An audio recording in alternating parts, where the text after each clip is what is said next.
Delhi idol of the nation, Delhi युवाओं के अरमानों का शहर।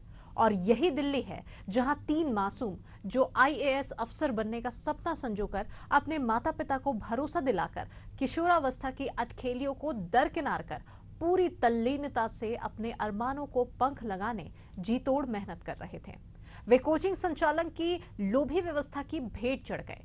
ये महज 3 नहीं बल्कि बड़ी संख्या में थे, पर बाकियों का भाग्य साथ दे गया, इसलिए उनकी जिंदगी बच गई। कुछ इसी तरह का आलम छत्तीसगढ़ की राजधानी रायपुर के कोचिंग सेंटर्स का भी है।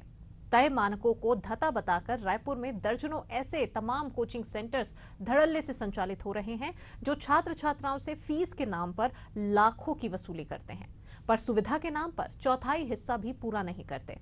मजाक तो यह है कि इन संस्थानों की मनमानी पर लगाम लगाने की फुर्सत प्रशासन को भी नहीं है। राजधानी के कलेक्टर जहां निगम प्रशासन को निर्देशित करने की बात कहते हुए अपनी जिम्मेदारी की इतिश्री कर लेते हैं, तो निगम प्रशासन के मुखिया जवाब देने की भी जहमत नहीं उठाना चाहते। आज इसी मुद्दे को लेकर हम बात करेंगे।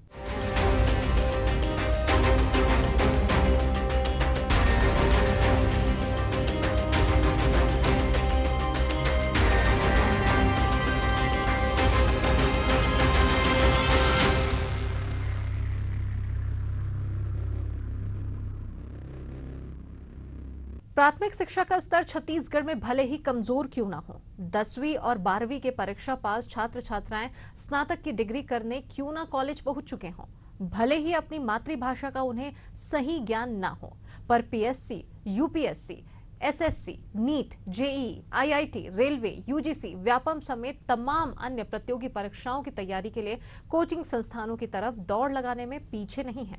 वर्तमान दौर में संचालित प्रत्येक कोचिंग संस्थानों में दाखिला होने के लिए युवाओं की होड़ चल पड़ी है।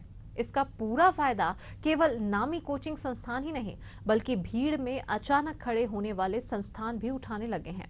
कई ऐसी संस्थाएं भी हैं जिनके पास न तो गुमास्ता लाइसेंस है, न ही कोचिंग चलाने के लिए मानकों के अधीन व्यवस्थाएं। एशियन न्यूज के संवाददाता इम्तियाज अंसारी ने गुप्त कैमरे के माध्यम से इसकी सच्चाई को कैद किया। इन तस्वीरों से पता चलता है कि राजधानी रायपुर में कोचिंग के नाम पर कैसे मासूमों की जिंदगी से खिलवाड़ हो रहा है। देखिए तस्वीरों के साथ पूरी रिपोर्ट। देश की राजधानी दिल्ली में बेसमेंट में जो घटना घटी उससे आज रायपुर या फिर राजधानी रायपुर में जो कोचिंग संस्थान चलाए जा रहे हैं वो सबक नहीं ले रहे हैं। यहाँ भी गली मोहल्ले में कोचिंग संचालित हो रहे हैं। वहीं अगर बात करें तो बड़े बड़े कोचिंग संस्थान जो है वो 2 मंजिले 3 मंजिले पे संचालित हो रहे हैं और उन बच्चों को जो है वो तंग सीढ़ियों से होकर गुजरना पड़ता है और जाके 2 मंजिल और 3 मंजिल पे जाते हैं। अगर मानक की व्यवस्था करें, सुरक्षा व्यवस्था की बात करें तो कहीं भी फुलफिल होता दिख नहीं रहा है। हमने 3 से 4 जगहों पर लाइव जो स्टिंग किया, स्टिंग में ये पता चला कि कोई भी ऐसा कोचिंग संस्थान नहीं है, बड़े से बड़े कोचिंग संस्थान की बात कर रहा हूँ, वहाँ जो है मानक पूरा होता हो।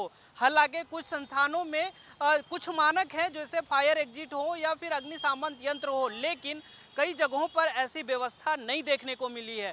हालांकि अब शासन प्रशासन इस पर क्या कार्रवाई करती है वो भी हम आपको दिखाएंगे, क्योंकि लगातार इस पे पूरे देश भर में बड़े से बड़े कोचिंग संस्थान की अगर बात करें, विकास विकृति की बात करें या फिर जो खान सर का कोचिंग है वो बंद हो गए हैं, और लेकिन रायपुर में अभी तक ऐसा कुछ कार्रवाई देखने को नहीं मिले।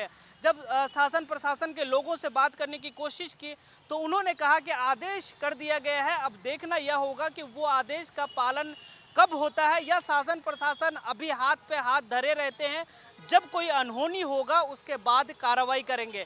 तो देखिए यह बिग स्टोरी और रायपुर में जो संचालित हो रहे हैं कोचिंग सेंटर उनका क्या हाल है।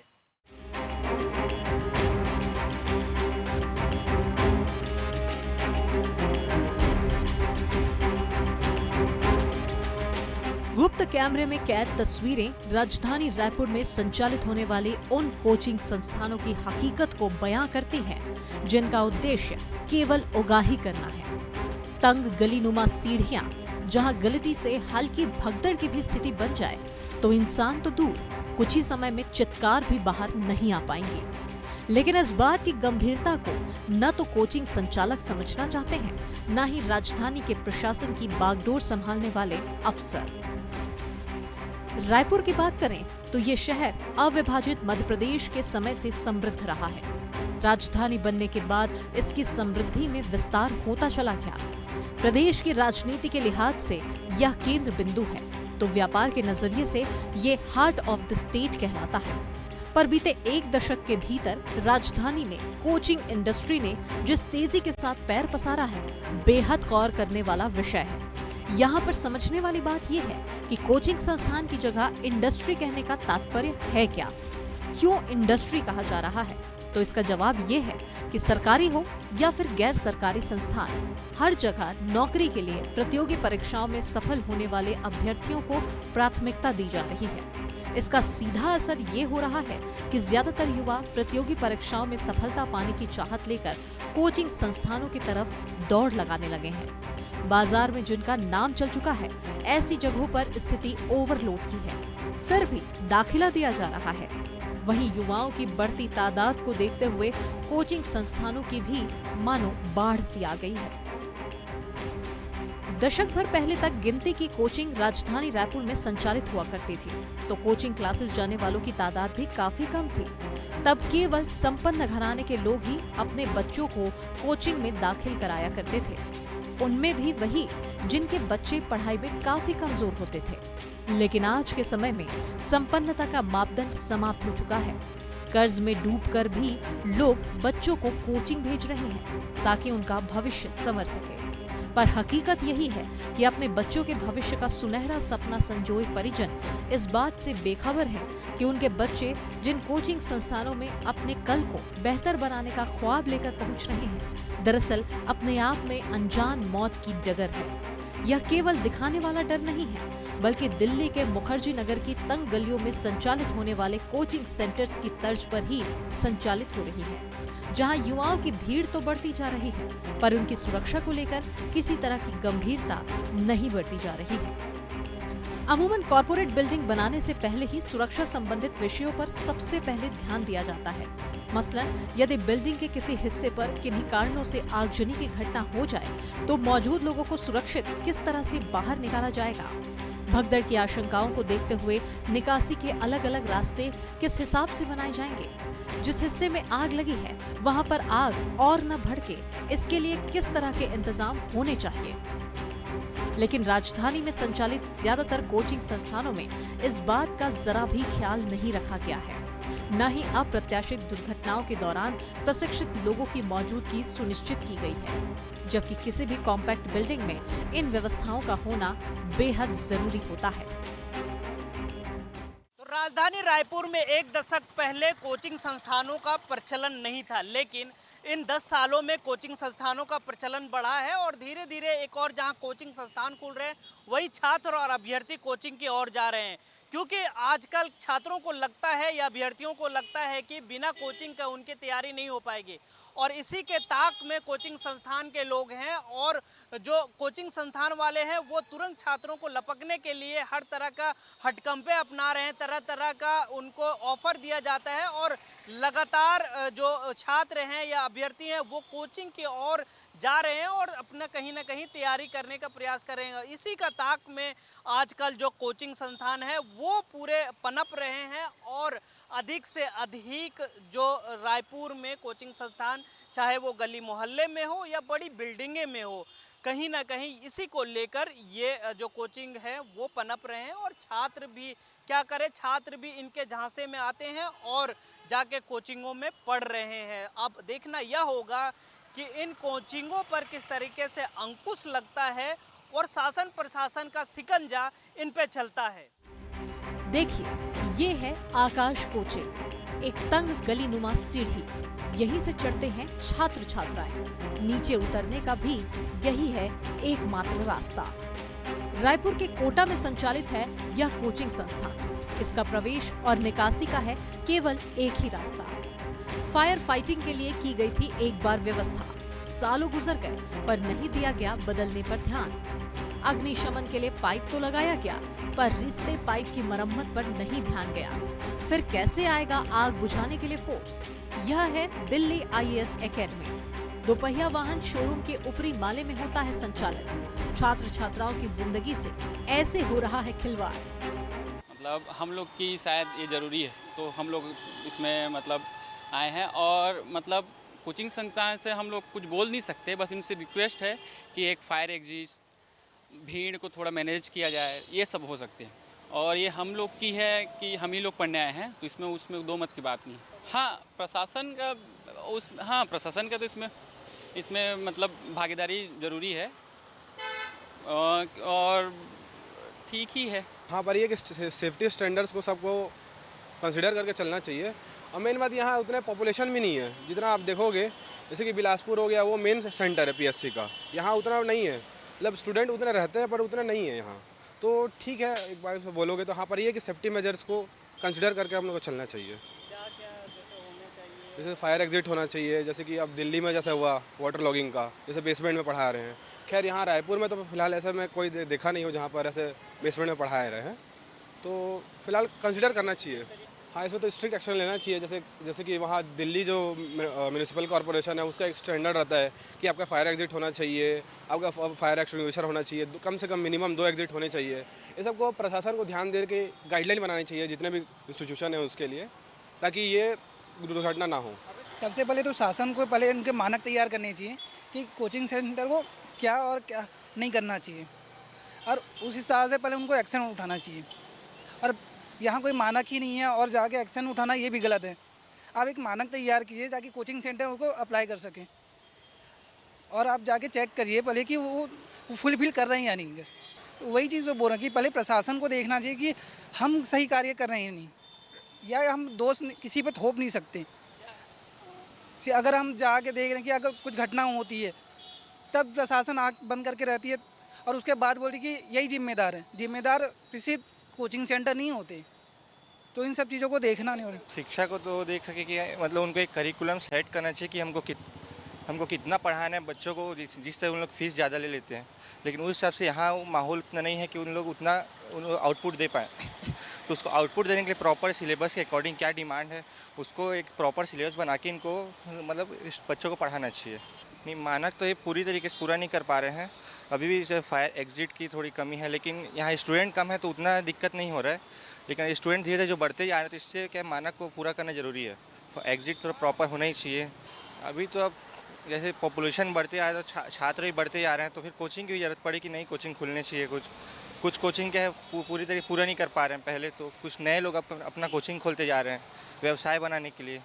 हाँ, पालकों को तो मानक चेक करना चाहिए, लेकिन अभी जितना पूरे नहीं हो पा रहे तो वे पालक भी मतलब कहाँ जा सकते हैं। वो उनको जहाँ अच्छा मिलेगा वहीं जाएंगे, तो जितना भी हो पा रहा है उतना ही देख। एक दो सुझाव जैसे हो सकता है कि एक टीम बनाया जाए जिसमें कुछ स्टूडेंट हो, जो हुआ अभी तक वो दर्दनाक, लेकिन आगे ना हो उसके लिए कुछ कर सकते हैं। पहले ये कर सकते एक टीम हो जिसमें जितने कोचिंग संस्थाएं हैं उनके जो डायरेक्टर और कुछ स्टूडेंट एकजुट होकर या एक टीम बनाकर बीच बीच में चेक करें।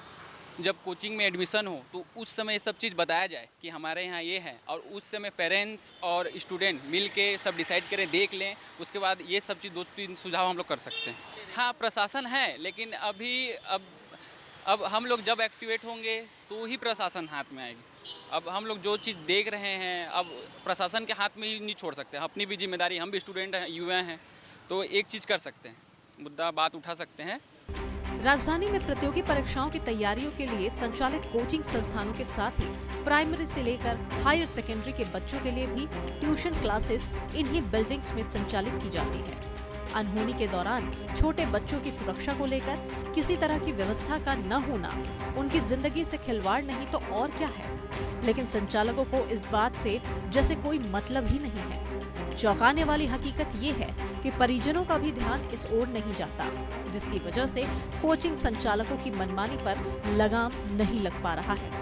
इन अव्यवस्थाओं को लेकर प्रदेश के उप मुख्यमंत्री अरुण साव का भी बयान सामने आया है, जिसमें उन्होंने जरूरी कार्रवाई की बात तो की है, लेकिन सवाल ये उठता है कि आखिर कब? क्या कार्रवाई के लिए किसी बड़ी घटना का इंतजार जरूरी है? देखिए, ये हम सबको ध्यान में इस बात आई है और इसके लिए मैंने आपसे बहुत स्पष्ट कहा है कि हम जो भी कार्रवाइयाँ करने की आवश्यकता महसूस हो रही है, निर्णय लेकर उस पर ठोस और मजबूत कार्यवाहियाँ कर रहे हैं। देखिए, मैंने आपसे कहा हम दिल्ली की घटना से सजग हैं और निश्चित रूप से हमारी सरकार ने इस विषय को संज्ञान में लिया है। ज्यादातर कोचिंग संस्थानों की टाइमिंग को लेकर बात की जाए तो सुबह 6 बजे से इसकी शुरुआत होती है, जो रात 10 बजे तक संचालित होती है। गौर करने वाली बात यह है कि 2 कक्षाओं के छूटने और शुरू होने के बीच 5 मिनट का अंतराल भी नहीं होता। इसका मतलब ये है कि एक क्लास छूटे रहती है तो दूसरी के लगने का समय हो जाता है, यानी एक ओर जहां निकलने वालों की भीड़ होती है तो दूसरी तरफ पहुंचने वालों की होड़। इस बीच कोई अप्रत्याशित दुर्घटना हो जाए तो किसी को संभलने तक का मौका नहीं मिलेगा, लेकिन इस बात की चिंता किसी को भी नहीं है। सबसे ज्यादा आश्चर्य का विषय ये है कि राजधानी रायपुर में संचालित होने वाले इन कोचिंग संस्थानों को गुमास्ता लाइसेंस क्या होता है, इसकी भी जानकारी नहीं है। एशियन न्यूज के संवाददाता इम्तियाज अंसारी ने जब इस संबंध में सवाल किया तो मौजूदा स्टाफ बगले झांकता नजर आया। इतना ही नहीं, कक्षा संचालन के दौरान व्यवस्थाओं के लिए मौजूद स्टाफ किसी भी लिहाज से प्रशिक्षित नहीं है। इस बात की जानकारी भी तब सामने आई जब हमारे संवाददाता ने इस बात को लेकर जिक्र छेड़ा। ऐसे में सवाल ये उठता है कि परिजन अपने बच्चों के बेहतर भविष्य को लेकर खर्च करने में कोई कमी नहीं कर रहे हैं, तो मोटी फीस ऐंठने वाले लोग उनकी सुरक्षा को लेकर सजग क्यों नहीं है? इस विषय पर रायपुर कलेक्टर गौरव सिंह से बात करने पर उनका कहना है कि उन्होंने निगम प्रशासन को इस पर ध्यान देने के लिए निर्देशित किया है। रायपुर नगर निगम को निर्देशित कर दिया गया है, वो लोग टीम बनाकर ऐसी सारी जगहों का, केवल हम कोचिंग संस्थान ही नहीं, कोई भी ऐसी संस्था जो कि बेसमेंट में काम कर रही है और सुरक्षा मानकों के साथ काम नहीं कर रही है, उसके लिए सर्वे का निर्देश दे दिया गया, शीघ्र उस पर कार्रवाई। देखिए, सब कहा गया है कि देखा जाए कि सुरक्षा के मानक ठीक हैं कि नहीं हैं, कभी दुर्घटना की कोई संभावना तो नहीं है। उन सारे तथ्यों पर देखकर नगर निगम अपनी जानकारी देगी।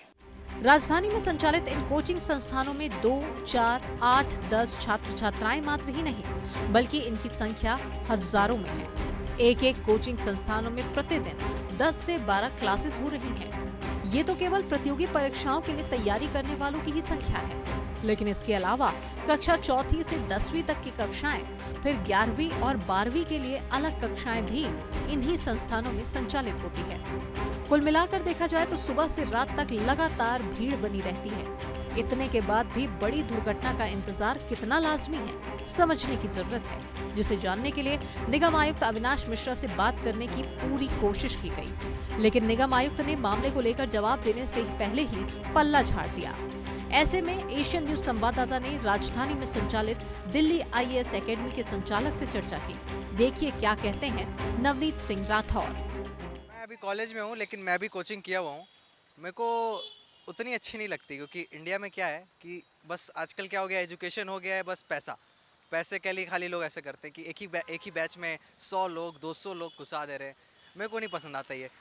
मेरे हिसाब से जैसे फॉरेन में भी चलता है, हर एक स्टूडेंट पे पर्सनल फोकस होना चाहिए, तभी IIT JEE ये सब UPSC वगैरह क्लियर होंगे।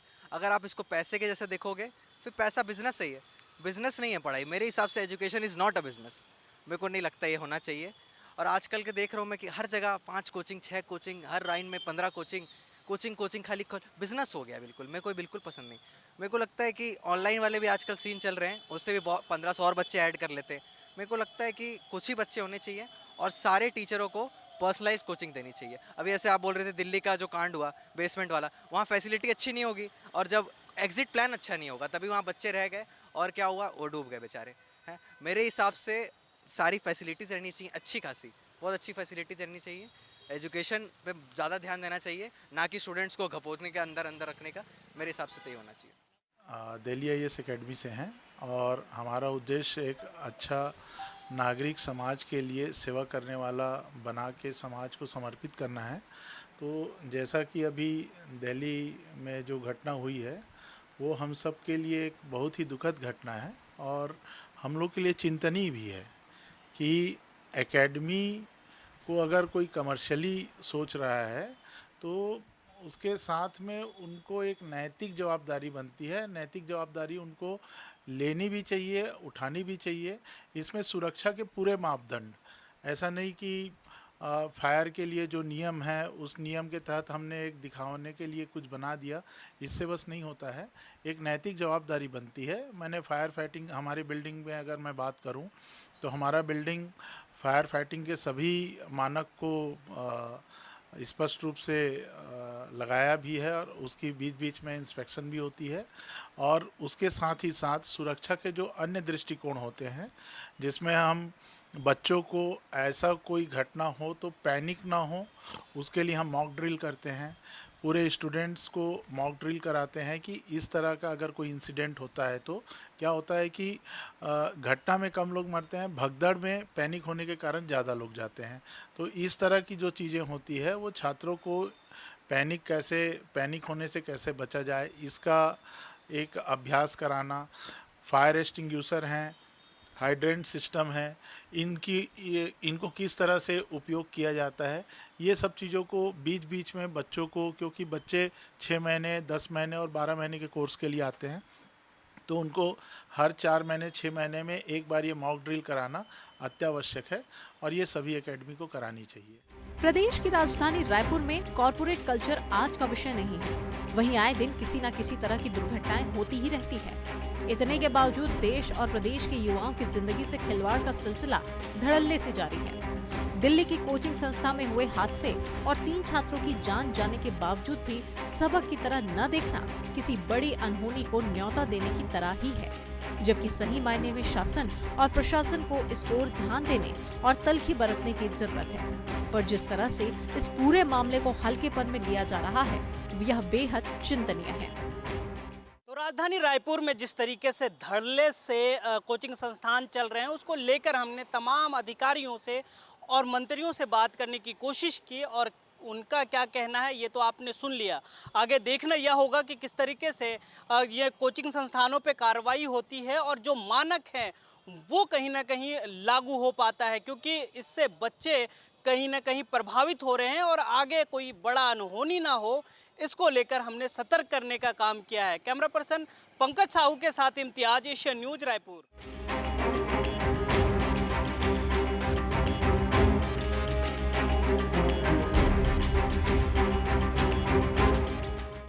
हर माता पिता, चाहे वह संपन्न हो या फिर निर्धन, उनकी चाहत ये होती है कि उनकी संतान, उनके बच्चे किसी बेहतर मुकाम को हासिल कर लें, उनके बच्चों का भविष्य संवर जाए। जिन परेशानियों से उन्हें दो चार होना पड़ा था, ऐसा कोई भी पड़ाव उनके बच्चों की जिंदगी पर किसी भी कीमत पर ना आए।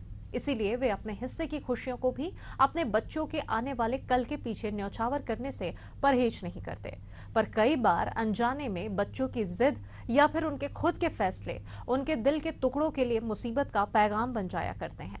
छत्तीसगढ़ की राजधानी रायपुर में संचालित कोचिंग संस्थानों की स्थिति भी कुछ इसी तरह की है, जहां हजारों बच्चे हर रोज पहुंच रहे हैं। भली बात यह है कि अब तक किसी तरह का हादसा नहीं हुआ, लेकिन अनहोनी बताकर नहीं आती। इस सच्चाई से भी इनकार नहीं किया जा सकता, पर जिम्मेदारों को शायद इससे कोई सरोकार ही नहीं है। बहरहाल बिग स्टोरी में आज के लिए फिलहाल इतना ही, फिर होगी मुलाकात। तब तक के लिए मुझे दीजिए इजाजत। नमस्कार।